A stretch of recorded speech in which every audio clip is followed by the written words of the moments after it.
दरिबडची येथील सामाजिक सभागृह बांधण्यासाठी आमदार गोपीचंद पडळकर यांच्याकडे साकडं।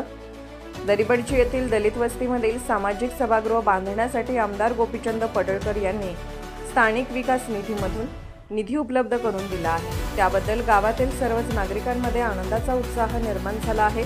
आज दरिबडचीतील दलित बांधव व भाजपचे कार्यकर्ते मिळून आमदार गोपीचंद पडळकर यांची भेट घेतली व सामाजिक सभागृह बांधण्यासाठी आग्रह केला। आमदार गोपीचंद पडळकर यांनी लगेच आपल्या स्थानिक विकास निधीमधून 25 लाख रुपयाचे काम मंजुरीस जिल्हाधिकारी यांच्याकडे पाठवले आहे। या प्रसंगी उपस्थित डॉक्टर सचिन पाटील, माजी डेप्युटी सरपंच, ग्रामपंचायत सदस्य अमोक्षित शेंडगे, सोसायटी सदस्य सदन मासाळ, हरिश्चंद्र कांबळे, नागेश मासाळ व इतर मान्यवर उपस्थित होते। ताज्या बातम्यांसाठी पाहत रहा संघर्ष माझा जत।